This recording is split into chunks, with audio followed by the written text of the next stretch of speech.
दोस्तों नमस्कार। आपका स्वागत है द साइंस अप में। आप लोग देख रहे हैं साइंस की स्पेशल सीरीज 75 और क्वेश्चन है 401। ये इम्पॉर्टेंट है एनटीपीसी मेंस के लिए जिसका एग्ज़ाम जून में है, और रेलवे ग्रुप डी के लिए इम्पॉर्टेंट है, पीएचटी टीएचटी के लिए इम्पॉर्टेंट है, सुपर टेट और टेट के लिए इम्पॉर्टेंट है। इवन जितने भी एग्ज़ाम्स होते हैं जिसमें साइंस आती है, ये सीरीज सभी के लिए इम्पॉर्टेंट है। आइए दोस्तों स्टार्ट करते हैं क्वेश्चन नंबर 401 से। एक गैस वायुमंडलीय दाब पर 1 लीटर से बढ़कर 3 लीटर हो जाती है। गैस द्वारा किया गया कार्य लगभग क्या होगा? तो जो फर्स्ट ऑप्शन है,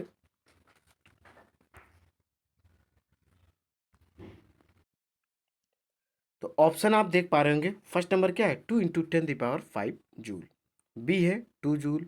सी है 200 जूल। डी है 300 जूल। इसका करेक्ट आंसर क्या हो जाएगा? तो आप लोग बताएंगे दोस्तों। इसका जो करेक्ट आंसर हो जाएगा, एक गैस वायुमंडलीय दाब पर 1 लीटर से बढ़कर 3 लीटर हो जाता है। गैस द्वारा किया गया कार्य 200 लगभग होता है। कितना होता है? लगभग 200 होता है। क्वेश्चन ये रहा 401। इसका करेक्ट आंसर रहा सी नंबर 200 जूल। क्वेश्चन देखेंगे 402। निम्नांकित में से कौन सी गैस का आवरण सूर्य से हानिकारक परावैंगनी विकिरण को अवशोषित कर लेता है? A number ozone, B number oxygen, C number carbon dioxide और डी नंबर नाइट्रोजन।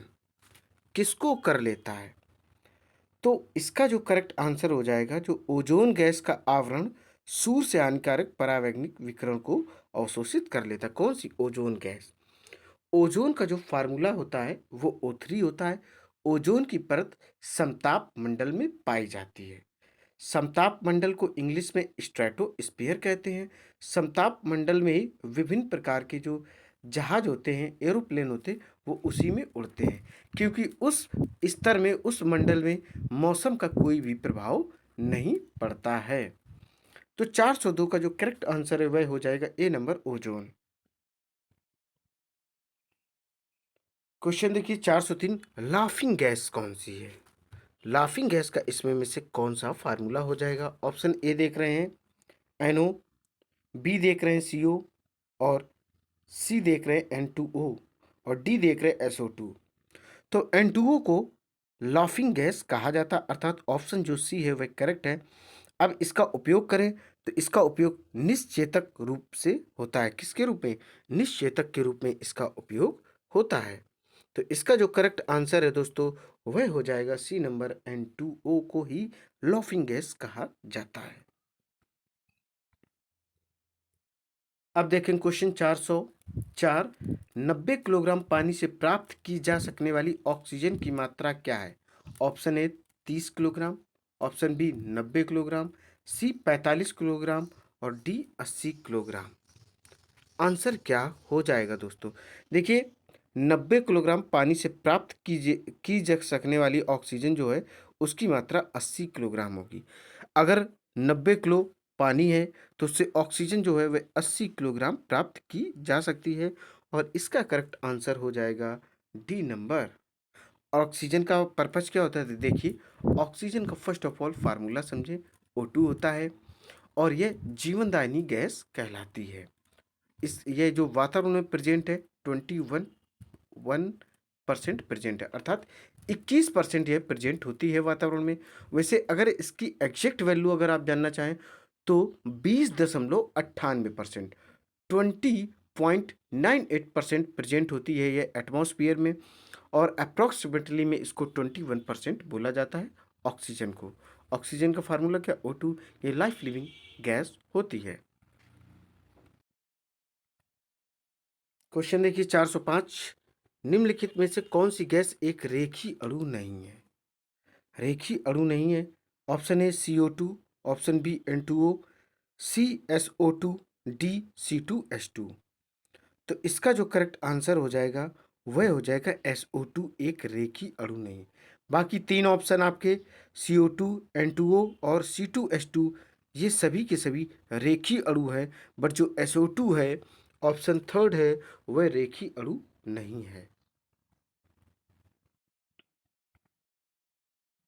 ये देखिए क्वेश्चन नंबर 406, प्रोड्यूसर गैस का ईंधन तथा नाइट्रोजन के स्रोत के रूप में प्रयोग किया जाता है। यह गैस प्राप्त की जाती है। ए नंबर गर्म वर्क यंत्र अर्थात रिटॉर्ट्स पर तेल के छिड़काव द्वारा। बी नंबर पानी और हवा का मिश्रण तप्त कोक पर प्रवाहित करने पर। हवा को उद्दीप्त कोक के फैलाव पर प्रवाहित करने पर। या डी जो ऑप्शन है वह भाप को उद्दीप्त कोक पर प्राप्त करने पर। तो इसका जो करेक्ट आंसर हो जाएगा वह हो जाएगा मेरे प्यारे दोस्तों डी नंबर, भाप को उद्दीप्त कोक पर प्रवाहित करने पर इस गैस का प्रयोग किया होता है। देखिए आगे क्वेश्चन देखिए 407, सोडा वाटर बनाने के लिए कौन सी गैस का प्रयोग किया जाता है?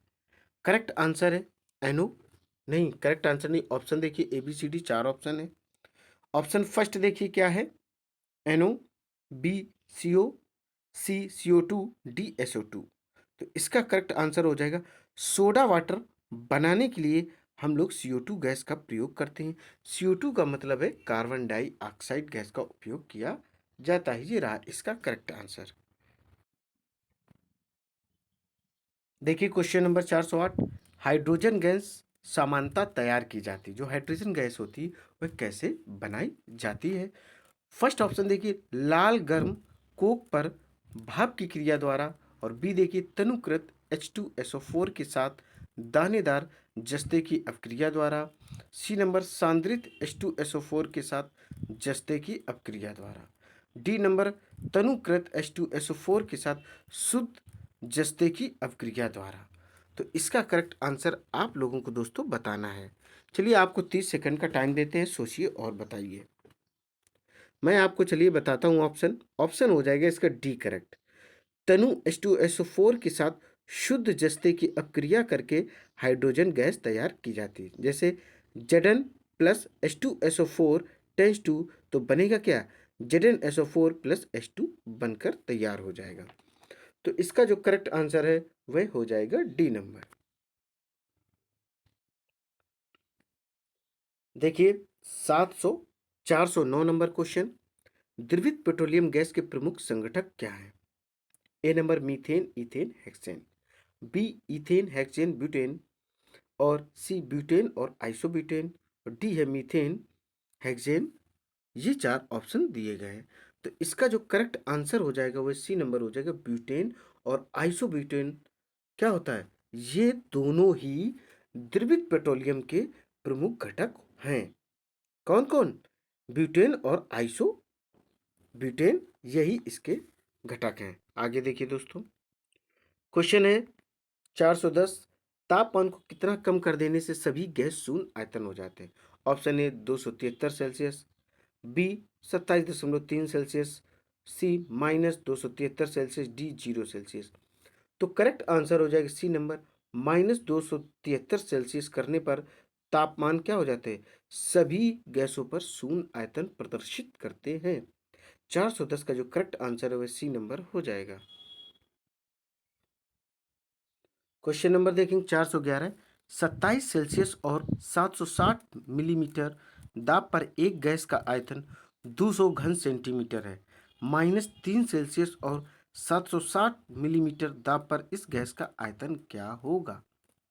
देखिए ऑप्शन ए 210 घन सेंटीमीटर, बी 240 घन सेंटीमीटर, सी 260 घन सेंटीमीटर, डी 180 घन सेंटीमीटर।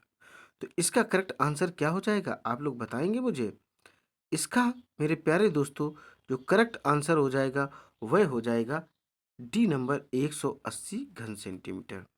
अब देखिए इसमें होता क्या है, जैसे V1 की वैल्यू 200 घन सेंटीमीटर दी गई है, T1 इसकी टेम्परेचर अर्थात 27 सेल्सियस दिया गया है, और हमें V2 ज्ञात करना है, और T2 कितना दिया गया, -3 सेल्सियस दिया गया। तो हम करेंगे क्या, 200 गुणा 3/27 - 9 करेंगे तो 200 गुणा 1/9 आ जाएगा, इसलिए आंसर आएगा 180 घन सेंटीमीटर, और इसका ऑप्शन है डी करेक्ट हो जाएगा। 412 देखिए, बॉयल नियम निम्नलिखित स्थिति में लागू होता है। ए नंबर नियत दाब, बी नंबर नियत तापमान, सी नंबर नियत दाब और तापमान, डी नियम दाब लेकिन परिवर्ती तापमान।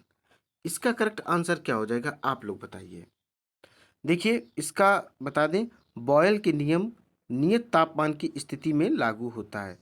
स्थिर ताप पर किसी गैस की नियत मात्रा का आयतन उसके दाब का व्युत्क्रमानुपाती होता है या उल्टा होता है, जिसे P व्युत्क्रमानुपाती 1/V।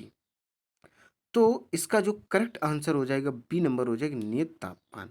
क्या हो जाएगा, नियत तापमान इसका करेक्ट आंसर हो जाएगा। क्वेश्चन देखिए 413। तापमान और दाब की समान स्थितियों के अंतर्गत सभी गैसों के समान आयतन में अणुओं की समान संख्या रहती है, यह नियम कहा जाता है। ए नंबर अवागाद्रो का नियम, बी नंबर बॉयल का नियम, और सी नंबर चार्ल्स का नियम, या डी नंबर गैलुसिक का नियम। किसका नियम यह कहा जाता है? तो हम चलिए बताते हैं। तापमान और दाब की समान स्थितियों के अंतर्गत सभी गैसों के समान आयतन में अणुओं की संख्या समान रहती है, यह नियम एवोगाड्रो का नियम कहलाता है। अब आप चार्ल्स के नियम को समझ लें। नियत दाब पर किसी गैस की नियत मात्रा का आयतन उसके परम ताप का समानुपाती होता है। ठीक है दोस्तों, तो इसका जो हम करेक्ट आंसर है वो आपको हम बता रहे हैं, वह ए नंबर है, एवोगाड्रो का रूल। क्वेश्चन 404। सर्विस स्टेशनों पर मोटर कारों की जाने वाली प्रदूषण जांच द्वारा निम्नलिखित में से किसकी जांच व अनुमान किया जाता है? ऑप्शन ए क्या दिया गया है, सीसा व कार्बन, और बी नाइट्रोजन व सल्फर के ऑक्साइड, और सी जो दिया गया कार्बन मोनोऑक्साइड। तो इसका करेक्ट आंसर हो जाएगा सीसा व कार्बन कण। सर्विस स्टेशनों पर मोटर कारों की जो जांच की जाती है वह सीसा व कार्बन कण की जांच की जाती है। क्वेश्चन देखिए 415। आदर्श गैस की ऊर्जा आधारित होती है किस पर? ए नंबर देखिए दाब पर, बी देखिए आयतन पर, सी तापमान पर, और डी देखिए मोल की संख्या पर। तो यह होती है तापमान पर। आदर्श गैस की जो ऊर्जा होती है वह तापमान पर निर्धारित या आधारित होती है। क्वेश्चन देखेंगे 416। दो गुब्बारों को हाइड्रोजन तथा हीलियम के समान ग्राम अणुओं से भरा जाता है। दोनों में एक ही आकार के छेद किए जाते हैं। सबसे पहले कौन सा गुब्बारा संकुचित हो जाएगा? ए नंबर हाइड्रोजन से भरा गुब्बारा संकुचित नहीं होगा, बी नंबर हाइड्रोजन से भरा गुब्बारा, सी हीलियम से भरा गुब्बारा, डी दोनों एक ही समय पर संकुचित होंगे। तो इसका क्या करेक्ट आंसर हो जाएगा? देखिए, दो गुब्बारों को हाइड्रोजन तथा हीलियम के समान ग्राम अणुओं से भरा जाता है। दोनों में एक ही प्रकार के छेद किए जाते हैं। तब ग्राहम के वितरण के नियम के अनुसार हाइड्रोजन से भरा गुब्बारा पहले संकुचित होगा। तो इसका करेक्ट आंसर हो जाएगा बी नंबर। क्वेश्चन देखिए 417। एक अवागाद्रो संख्या का मान क्या होता है? A number 6.022 into 10⁻⁻23, B number 6.023 into 10⁻23, और सी नंबर 6.022 इंटू 10⁻⁻19, और जो डी नंबर ऑप्शन है 6.022 इंटू 10⁻⁻19। तो इसका जो करेक्ट आंसर हो जाएगा बी नंबर 6.023 इंटू 10⁻23। ये रहा दोस्तों बी नंबर ऑप्शन। क्वेश्चन देखिए 419। निम्नलिखित में से कौन सा आरेख बॉयल नियम को प्रदर्शित करता है? ए नंबर देखिए, बी नंबर देखिए, सी नंबर देखिए, डी नंबर। ध्यान से देखें और समझें, इनमें में से ऐसा कौन सा आरेख है जो बॉयल्स रूल को प्रेजेंट करता है? तो मैं बताता हूं दोस्तों, इसका करेक्ट आंसर हो जाएगा ए नंबर। ए नंबर प्रदर्शित करता है किसको? बॉयल रूल्स को प्रेजेंट करता है। देखिए क्वेश्चन 420। एनटीपी पर 44.8 लीटर CO2 में मोलों की संख्या क्या होगी? A number 2, B number 6.022 into 10⁻23, C number option A है, और सी नंबर में 1 है, और डी में 3rd है। तो इसका करेक्ट आंसर क्या हो जाएगा? सोचिए दोस्तों, थोड़ा सा दिमाग लगाइए। इसका जो करेक्ट आंसर हो जाएगा मेरे प्यारे दोस्तों, वह हो जाएगा, पता क्या? वह हो जाएगा ए नंबर 2। क्या हो जाएगा? 2 न हो जाएगा। एनटीपी पर 44.8 लीटर CO2 में मोलों की संख्या 2 है। एनटीपी का जो फुल फॉर्म होता है वह होता है नॉर्मल टेम्परेचर प्रेशर। एनटीपी मतलब नॉर्मल टेम्परेचर प्रेशर पर 22.4 लीटर में CO2 के मोलों की संख्या 1 होती है। और 22 से जस्ट डबल है तो संख्या कितनी हो जाएगी? डुअल हो जाएगी। क्वेश्चन देखिए 421। एनटीपी पर किसी गैस के एक मोल का आयतन क्या होगा? A number 63.5 litre, B number 10 × 10⁻⁵ litre, और सी ऑप्शन है 22.4 लीटर, और डी इनमें में से कोई नहीं। इसका जो करेक्ट आंसर हो जाएगा वह हो जाएगा 22.4 लीटर। अगर एक मोल का आयतन है तो 22.4, अगर दो है तो 22.4 का जस्ट दूना करना अर्थात 44.8 करना, जैसा कि अभी इसके जस्ट ऊपर यही क्वेश्चन मैंने आपको बताया था। आइए नेक्स्ट देखते हैं। क्वेश्चन देखिए 422। एक गैस का रुद्धोष्म दबाव के दौरान उसका तापक्रम क्या होगा? ए नंबर देखिए शून्य हो जाता है, बी नंबर गिरता है, सी नंबर स्थिर रहता है, और जो डी दिया गया है उसमें क्या है? बढ़ता है। तो दोस्तों इसमें तापमान बढ़ता है। एक गैस का रुद्धोष्म दबाव के दौरान उसका तापक्रम कैसा है? वह बढ़ता है। डी इसका करेक्ट आंसर है। क्या हो जाएगा? डी इसका दोस्तों करेक्ट आंसर हो जाएगा। देखिए 423। कार्बन मोनोऑक्साइड की अपक्रिया 300 सेल्सियस पर H2 से कराने पर बनती है। A number ethane, B number methane, C number propane, और डी नंबर एथिलीन। तो किस पर बनती है? तो देखिए कार्बन मोनोऑक्साइड की अपक्रिया 300 सेल्सियस पर H2 के कराए जाने पर मीथेन बनता है। इसका रिएक्शन देख अगर आप सुनना चाहें सुने। CO plus 3H2 tense to ऊपर 300 सेल्सियस, नीचे हीट, CH4 प्लस H2O, ये प्रोडक्ट बनते हैं। तो इसका जो करेक्ट आंसर हो जाएगा बी नंबर हो जाएगा मीथेन। 424 देखिए। विद्युत बल्ब में कौन सी गैस प्रयुक्त होती है? कौन सी गैस उपयोग की जाती है? A number nitrogen, B number hydrogen, C number oxygen, D number अक्रिय गैस है। विद्युत बल्ब में अक्रिय गैस ऑर्गन भरी जाती। कौन सी? अक्रिय गैस ऑर्गन। आर्गन का जो फार्मूला होता है वह AR होता है। आर्गन प्रकृति में वायुमंडल में सबसे अधिक मात्रा में पाई जाने वाला अक्रिय गैस है। इसकी खोज रैमजे के द्वारा की गई थी। अगर पूछी जाए अक्रिय गैस की खोज किसने की थी तो रैमजे ने की थी। और इस क्वेश्चन का जो करेक्ट आंसर हो जाएगा वह डी नंबर हो जाएगा। अक्रिय गैस से अर्थात ऑर्गन विद्युत बल्बों में भरी जाती ऑर्गन का जो फॉर्मूला होता है वह AR होता है। देखिए क्वेश्चन 425। ट्यूबलाइट में मुख्य रूप से गैस भरी जाती कौन सी? A number argon plus methane, B number पारे की वाष्प plus argon, C number helium plus पारे की वाष्प, D number helium plus argon. कौन सी इसमें गैस भरी जाती है? ट्यूबलाइट में मुख्य रूप से पारे की वाष्प एवं ऑर्गन गैस भरी जाती है। कौन कौन सी? ऑर्गन प्लस मीथेन, ये रहा इसका करेक्ट आंसर। दोस्तों ये सीरीज यहीं पर कंप्लीट होती है। उम्मीद है सीरीज आपको बेहद पसंद आई होगी। इसी तरीके की ज़बरदस्त सीरीज आपको कंटिन्यू मिलती रहेंगी। टोटली है NCERT बेस्ड है। आपको करना क्या है? सीरीज को अधिक से अधिक लाइक करना है, शेयर करना है, और मेरे चैनल को सब्सक्राइब करना। दोस्तों जय हिंद, जय भारत।